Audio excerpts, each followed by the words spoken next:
Tim and Alex here with the Northlight YouTube channel, and this week we're out in Vegas. All week we're doing multiple different climbs in Red Rocks and exploring the surrounding Vegas area.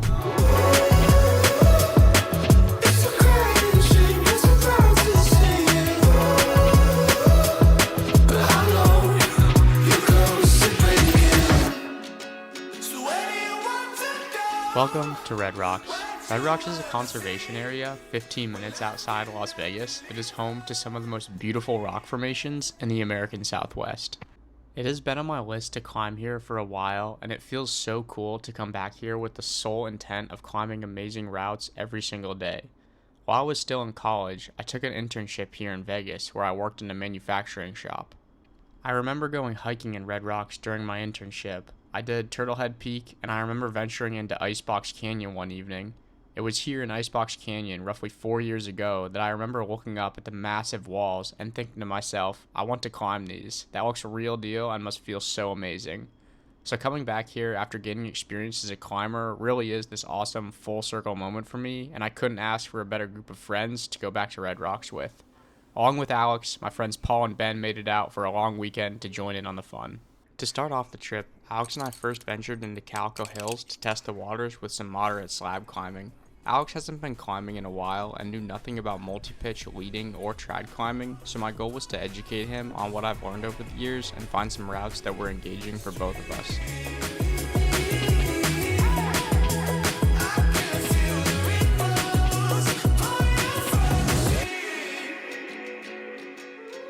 After just one day of practice, we ventured into the Calico Basin and went up a route called Soulshine.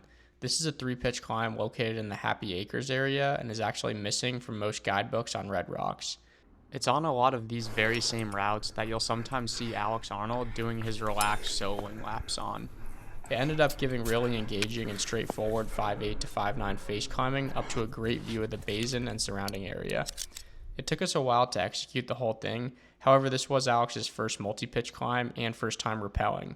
Later in the trip, we would go on to complete another really fun classic 3-pitch sport climb in the area called Big Bad Wolf.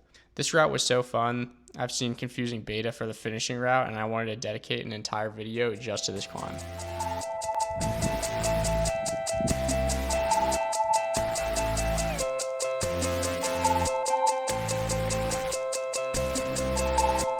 Besides multi-pitch sport, we also wanted to throw up some super fun and somewhat challenging single-pitch sport and top rope routes.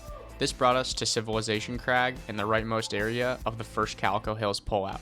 We put up 2 fun 5'10" climbs that were on this super cool rock and in afternoon shade. Climbing in Red Rocks in May can be hit or miss. It's just when it starts to become too hot during the day, so it usually has less traffic, but the temperature needs to cooperate. We had 1 or 2 days where being in the sun wasn't terrible, but most of the time you were just getting fried in the sun and temps were well over 100 degrees Fahrenheit. This caused us to go for a lot of the shaded routes in the Calico Hills and Calico Basin, where there is nice shade in a lot of the crags.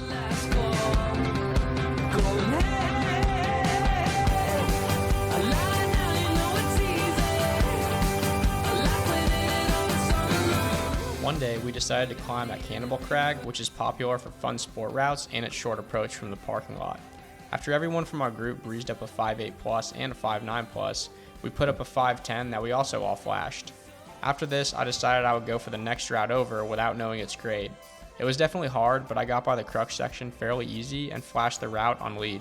After checking the guidebook, it turns out the route was a 5'11B, and some people are saying it's going at 5'12 due to polishing on the crux holds. Needless to say, it's a win in my book, and I'll gladly take 5'11B as my new best sport lead flash.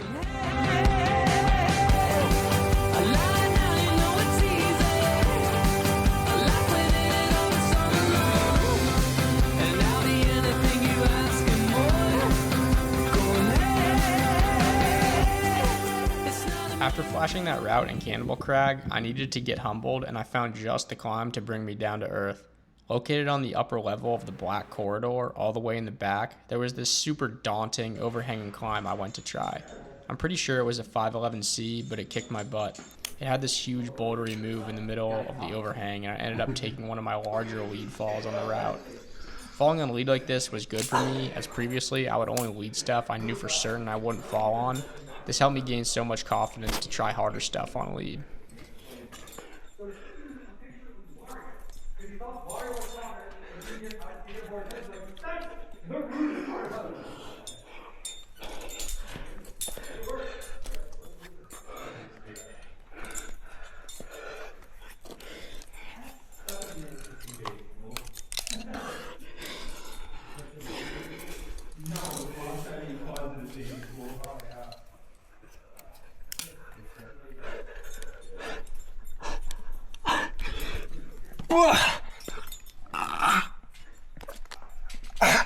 Falling.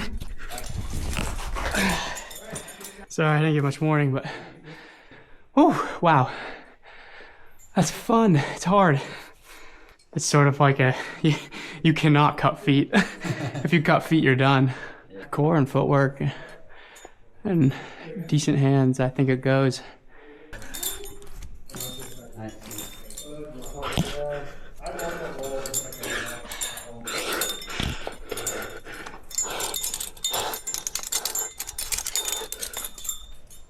Fuck. How's it? We projecting. I'll try to do that with the protection. It's left hand, and then you just instantly go left, but I didn't want to go further before I got a piece in.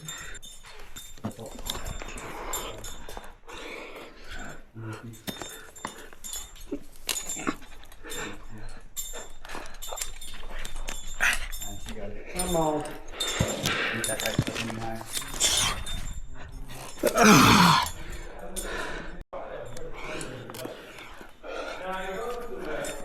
Oh, that's it.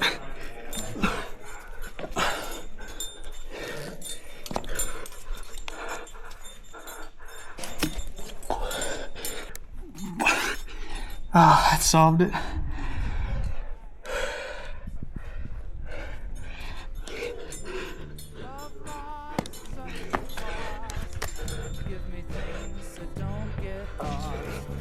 Like a coin that won't get tossed.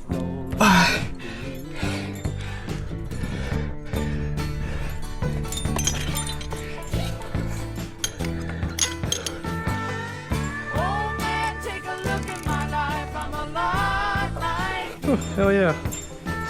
It was harder than I thought.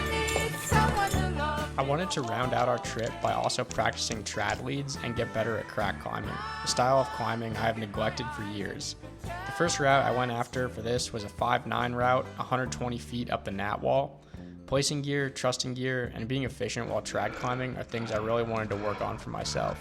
This climb ended up being a great spot for it and had some pretty fantastic views. While going up this route, I didn't find anchors that were supposed to be right at the top of the crack I went up, so I had to do this super sketchy, unprotected traverse over to one of the adjacent route anchors. Climbing. Holy fuck. This is the crux, ladies and gentlemen. Oh, fucking hell. Well, you're on top of it. For another foot. Oh, fucking son of a bitch.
Look at how the time goes past, but I'm all alone at last, rolling home to you. After this, and in typical Vegas fashion, I decided to press my luck and go for a harder trad route at the infamous 5.9 plus grade. Oh man, take a look at my life from a Northlight view. Well, I just did like my 4th or 5th ever trad lead on this 5.9 plus going up this crack here. I thought it would be a good hit because 5.9 is like a super comfortable grade. I lead 5.11B on sport fairly comfortably, and there's like this really awkward bulge move right there where I just like put in like 3 pieces, and still was like a really tough move for me because it's like a total crack scale move with hand jamming and foot jamming, and that's just like not my style. I feel like my style is just very much like hard sport face climbing, so this was a good push for me to do this climb. I haven't spent like extensive time in any particular crag, but I have climbed a full week in Smith Rock. I've climbed a week in Joshua Tree. I've climbed a week in Potrero. I've climbed a bunch out east, some places in North Carolina, Pilot Mountain, climbed in Yosemite, and I will say I think Red Rocks is a grade soft. I said it. It's a grade soft. Or I'm just getting like really good and I don't notice. But I did flash a 5.11B on sport, and it seems unlikely. If you made it this far, help us out by liking the video and subscribing to our channel. See you in the next one.